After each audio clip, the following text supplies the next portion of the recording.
नमस्कार, मैं शोभा पाटिल 12वीं कक्षा में आप सभी का स्वागत है। आज हम इस वीडियो में पाठ क्रमांक 14 पल्लवन पाठ का दूसरा भाग देखने वाले हैं। पाठ के लेखक हैं डॉक्टर दयानंद तिवारी। देखिए, इस पाठ का ये दूसरा एकांकी अंश है पृष्ठ क्रमांक 81 पर। पहले अंक में हमने देखा है एकांकी अंश का पहला भाग जो देखा उसमें पल्लवन का अर्थ लेखक ने समझाने की कोशिश की है अध्यापक जी के माध्यम से।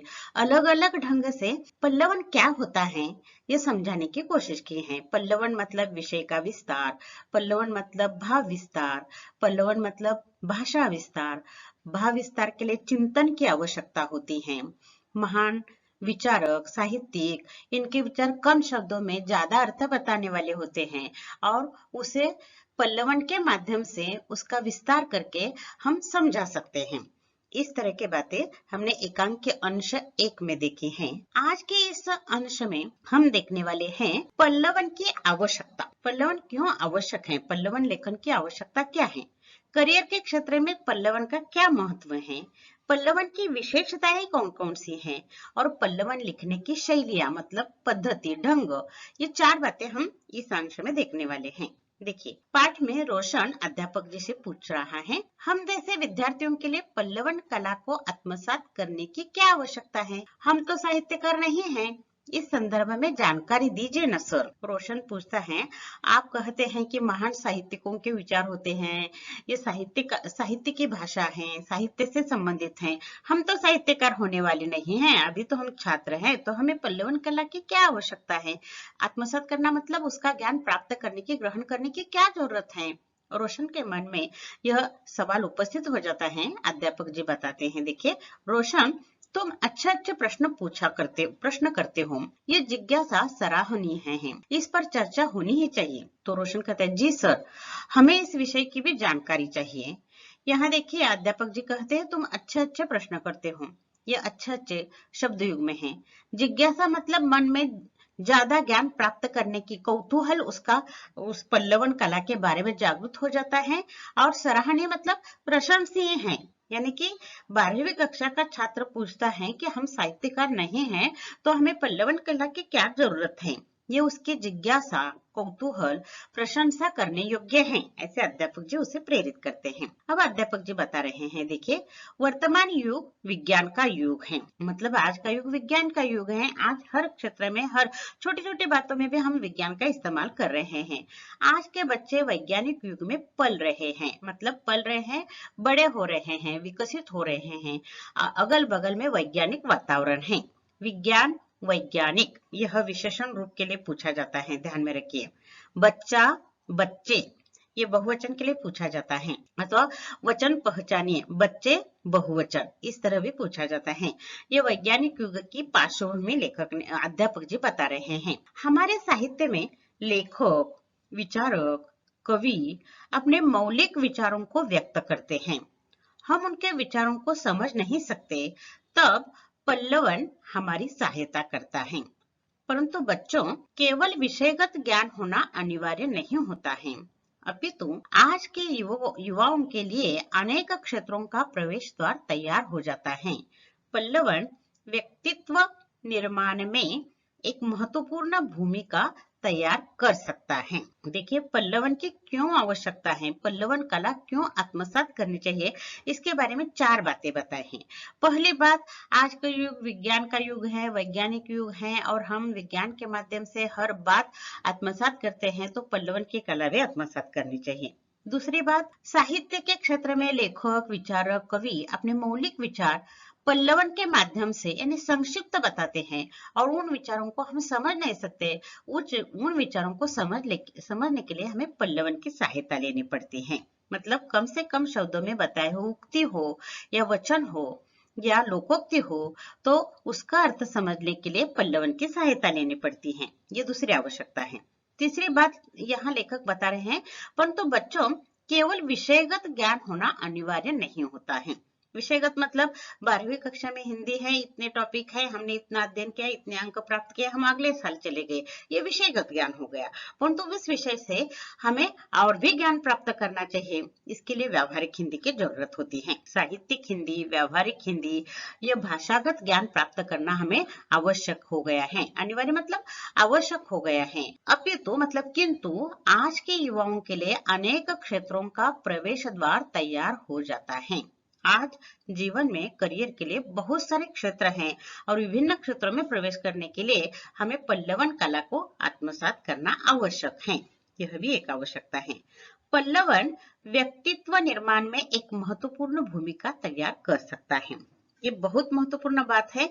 व्यक्तित्व विकास होना चाहिए। हम अध्ययन करते हैं एक कक्षा से अगली कक्षा में जाने के लिए, परंतु वह जाते जाते हर पाठ हमें एक मौलिक संदेश देता है और उस संदेश से हमारे व्यक्तित्व का विकास होता है, निर्माण होता है।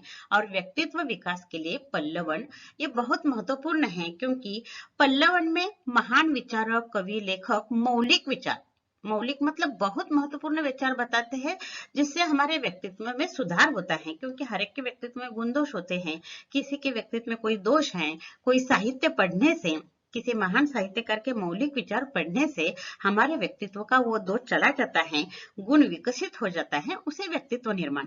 यानी कि हमें जो जो अच्छे हैं वो लेना है और हमें जो बुरे हैं वह बाहर निकाल देना है।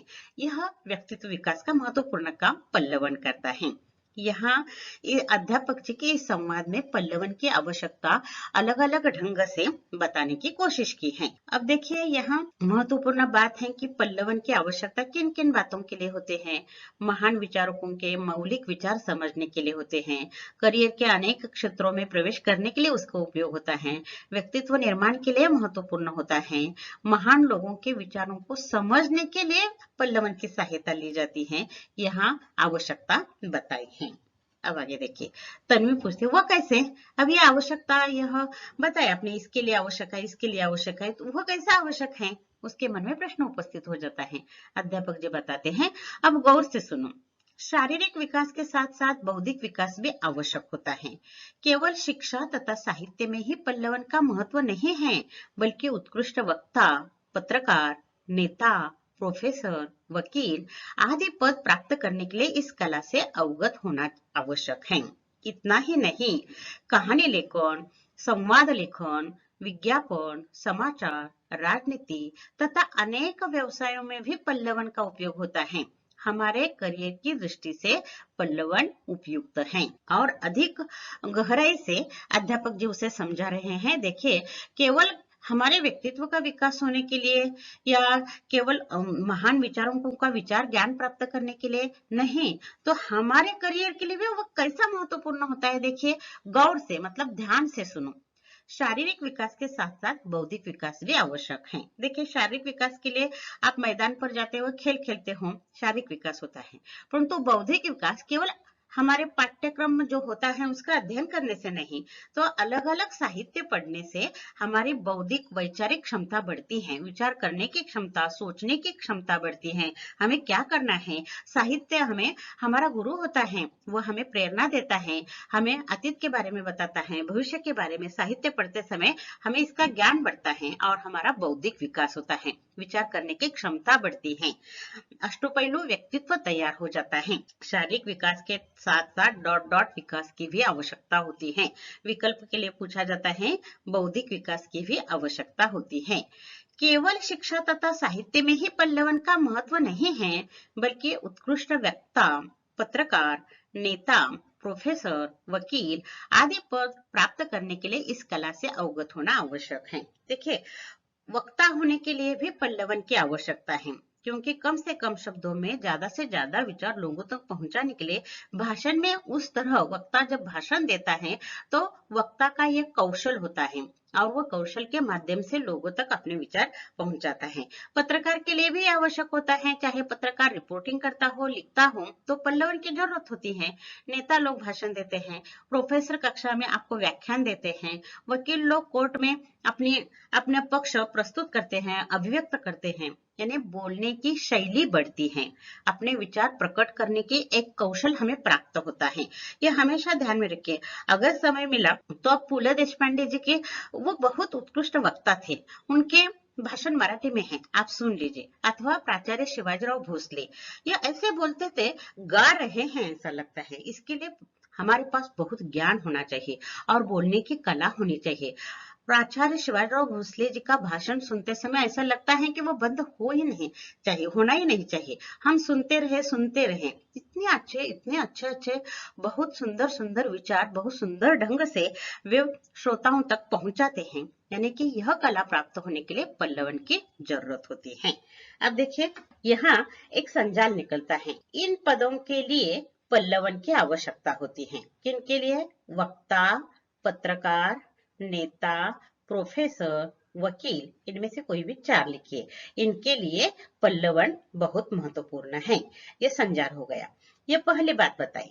अब देखिए, इतना ही नहीं, कहानी लेखन, संवाद लेखन, विज्ञापन, समाचार, राजनीति तथा अनेक व्यवसायों में भी पल्लवन का उपयोग होता है। पिछले साल तुमने कहानी लेखन, संवाद लेखन, विज्ञापन अपने 10वीं कक्षा तक लिखा है। विज्ञापन मतलब एडवर्टाइज, मराठी में जाहिरात।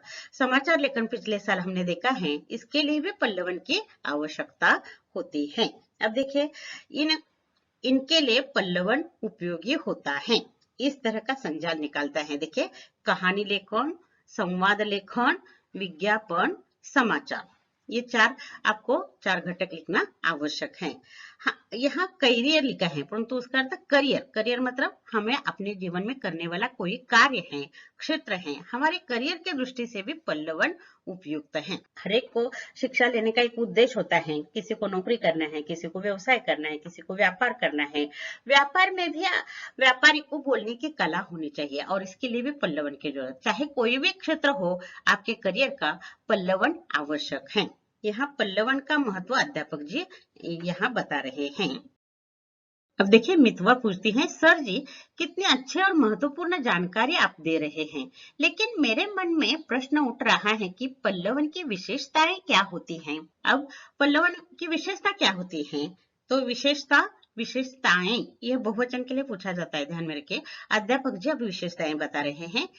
देखिए, बताता हूँ, इन्हें अपने कॉपी में लिख सकते हैं। चलिए, मैं पल्लवन की विशेषताएं बोर्ड पर लिखता हूँ। पल्लवन की विशेषता है कल्पनाशीलता, मौलिकता, सृजनात्मकता, प्रवाहमयता, भाषा शैली, शब्द चयन, सहजता, स्पष्टता, क्रमबद्धता। ये 9 विशेषताएं लेखक ने यहाँ अध्यापक जी के माध्यम से हमें बताई हैं।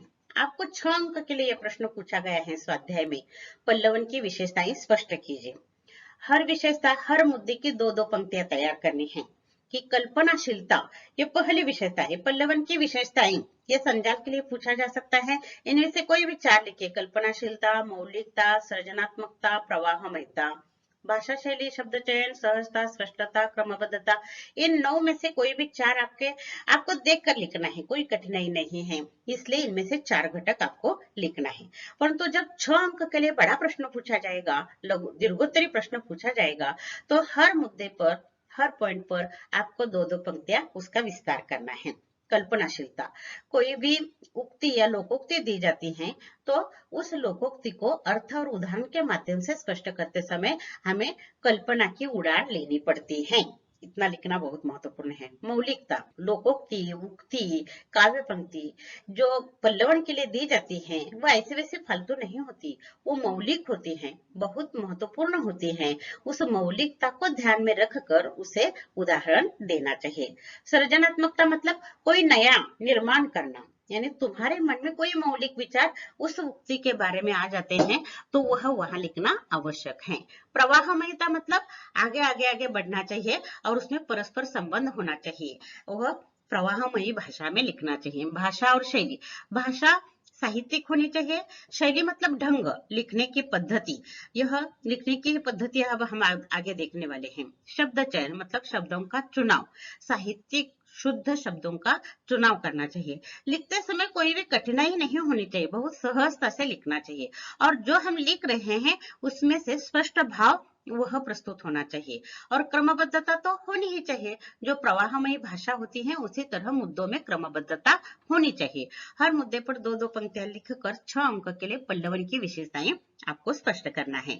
और हमारे यहाँ संजाल के लिए प्रश्न पल्लवन की विशेषताएं, इनमें से कोई 4 देकर आपको लिखना है। आगे देखिए, लड़की पूछती है, सर जी क्या पल्लवन लिखने की कोई अलग शैली होती है?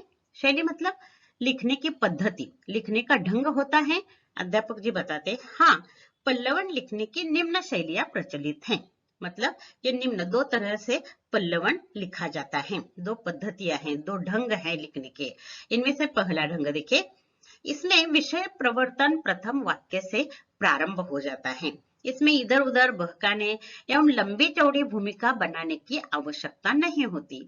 प्रथम वाक्य से ही श्रृंखलाबद्ध रोचकता पूर्ण एवं उत्सुकता भरे वाक्य लिखने चाहिए। जैसे पिछले वीडियो में मैंने अभिव्यक्ति के लिए गागर में सागर ये उक्ति दी थी आपको लिखने के लिए, तो मैंने प्रारंभ कैसा किया, गागर में सागर का उक्ति का अर्थ है कम से कम शब्दों में ज्यादा से ज्यादा विचार प्रस्तुत करना। यानी इसका अर्थ क्या हो गया, विषय प्रवर्तन प्रथम वाक्य से ही प्रारंभ किया, जो उक्ति दी है उस उक्ति का अर्थ बता दिया, फिर उसका उदाहरण बता दिया। यह एक शैली होती है। और दूसरी शैली होती है श्रृंखलाबद्ध, मतलब क्रमबद्ध ढंग से। रोचकता मतलब उसमें मनोरंजकता भी होनी चाहिए और उत्सुकता भी होनी चाहिए, आगे क्या है इसका भी ज्ञान होना चाहिए। और दूसरी पद्धति या ढंग या शैली है, कुछ विद्वान ऐसे मानते हैं कि प्रारंभिक 2-3 वाक्यों की भूमिका बनानी चाहिए, मध्य के 10-12 वाक्यों में विषय प्रतिपादित करें तथा अंतिम 2-3 वाक्यों में उपसंहार प्रस्तुत करें। यह तो मैं हमेशा लघुत्तरी उत्तर के लिए हमेशा बताती हूँ। प्रारंभिक 2 पंक्तियां प्रस्तावना होनी चाहिए, मतलब जो प्रश्न पूछा जाता है वो किस पाठ का है, किस लेखक का है और उस प्रश्न के माध्यम से लेखक का क्या उद्देश्य है, क्या बताना लेखक चाहते हैं। ये 3 पंक्तियों की भूमिका मतलब प्रस्तावना होनी चाहिए। मध्य में 10-12 वाक्यों में विषय प्रतिपादित करें, मतलब जिस पर प्रश्न पूछा गया है उस पर 10-12 पंक्तियों में वह मुद्दों से स्पष्ट करना। और अंत में 2-3 वाक्यों में उपसंहार करना, मतलब उत्तर का अंत करना। मतलब उपसंहार का मतलब क्या, उस प्रश्न जो तुमने 10-12 पंक्तियां लिखी है उनमें 2 पंक्तियों में उसका सार लेखन, मतलब सारांश लिखना कि इस तरह लेखक ने इस प्रश्न में यह महत्वपूर्ण बात बताई है। कल मैंने पहली शैली का ढंग अपनाया, क्योंकि दो अंक के लिए वह अभिव्यक्ति के रूप में मैंने पूछा था। दूसरा ढंग 4 अंक के लिए जब पूछा जाता तो गागर में सागर में हम यही बता सकते हैं कि हिंदी के प्रसिद्ध कवि बिहारी जी के दोहों में गागर में सागर की उक्ति मिलती है। वे कम से कम शब्दों में ज्यादा से ज्यादा अर्थ बताते हैं। ये हो गई उसकी प्रस्तावना। और बीच में मध्य में 10-12 वाक्यों में विषय प्रतिपादित करें। और बिहारी जी का एक दोहा लेकर उस दोहे में पहले पंक्ति में किस तरह उद्देश्य बताए, विचार बताए, मौलिक विचार बताए हैं, दूसरी पंक्ति में किस तरह उदाहरण बताए हैं, इस तरह वह 8-10-12 पंक्तियों में वह बीच का उत्तर लिखना। और अंत में इस तरह बिहारी जी के इन दोहों के बारे में गागर में सागर उक्ति इसलिए कहा जाता है, कम से कम शब्दों में ज्यादा से ज्यादा विचार वे समाज तक पहुंचाते थे। यह हो गया दूसरा ढंग, मतलब लघुत्तरी उत्तर की तरह दूसरा ढंग है। और पहला ढंग कल मैंने तुम्हें उदाहरण दिया है गागर में सागर, यानी प्रारंभ ही उसी वाक्य से करना, वह भी होता है। वो 2 अंक के लिए है इसलिए मैंने पहला ढंग चुना था। आपको 4 अंक के लिए अगर आप विकल्प का प्रश्न नहीं चुने और अगर आप पल्लवन लिखना चाहते हो तो दूसरा ढंग अपनाना चाहिए 4 अंक के लिए, ये ध्यान में रखिए। और इस तरह यह पहला गद्यांश एकांक्यांश समाप्त हो गया। इसमें हमने 4 महत्वपूर्ण बातें बताए हैं। पहली बात, पल्लवन लिखने की आवश्यकता। दूसरी बात, पल्लवन का महत्व। तीसरी बात, पल्लवन की विशेषताएं। और चौथी बात, पल्लवन लिखने की शैलियां। ये हमने यहाँ देखा है। अब देखिए इस एकांकी अंश पर परीक्षा में प्रश्न कैसे पूछे जाते हैं। यह विभाग 4 में कृति क्रमांक 4 अ में एक एकांकी अंश दिया जाता है और 6 अंक के लिए पूछा जाता है।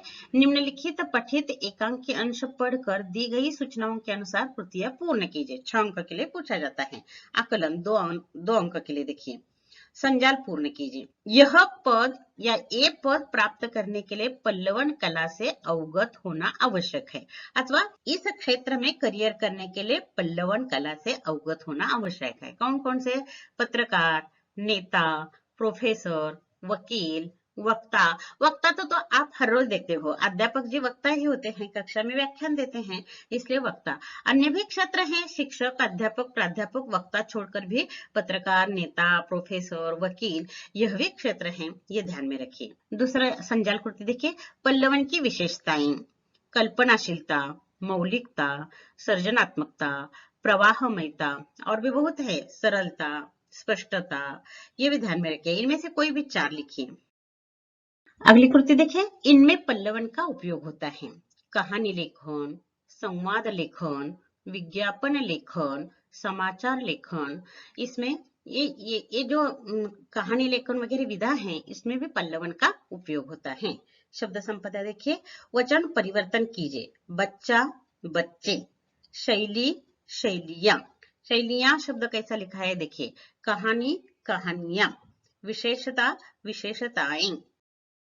अगली शब्द संपदा देखिए, एकांकी अंश में आए ता प्रत्ययुक्त शब्द ढूंढकर लिखिए। बहुत सारे शब्द आ गए हैं, मुझे लगता है कम से कम 15 शब्द आ गए हैं, इनमें से कोई 4 यहाँ लेना है। सहजता, स्पष्टता, क्रमबद्धता, आवश्यकता, यह ता प्रत्यय वाले शब्द हमें ढूंढकर लिखना है। अगली शब्द संपदा की कृति देखिए, एकांकी अंश में आए शब्द युग्म ढूंढकर लिखिए। अच्छे अच्छे, इधर उधर, लंबी चौड़ी, 2 3, यह शब्द युग्म इस एकांकी अंश में आए हैं। विशेषण रूप खासकर आ गए हैं, देखिए, मूल, मौलिक, विज्ञान, वैज्ञानिक, शरीर, शारीरिक, बुद्धि, बौद्धिक। अब देखिए, अभिव्यक्ति के लिए यहाँ कृति दी है, जीवन में साहित्य का महत्व, इस विषय पर अपने विचार लिखिए।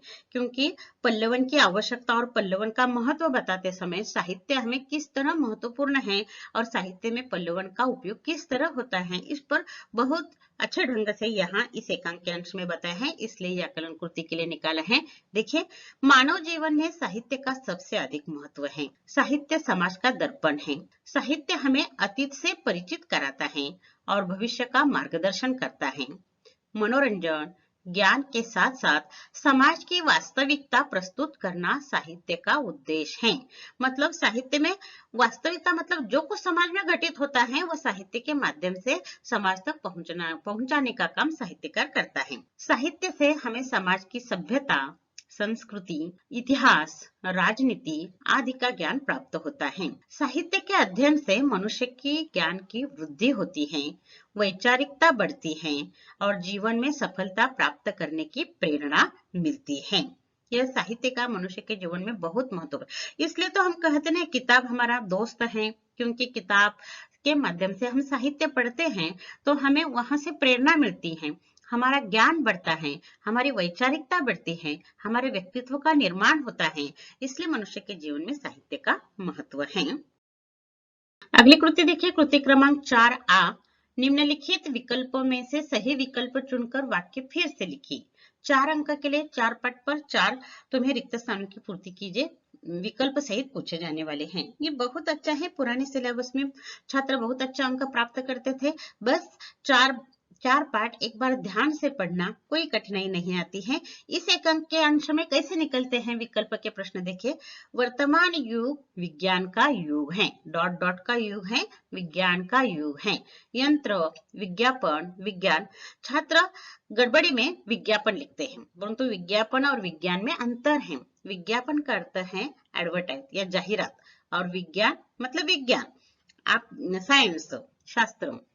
शारीरिक विकास के साथ साथ बौद्धिक विकास भी आवश्यक होता है, डॉट डॉट विकास आवश्यक होता है।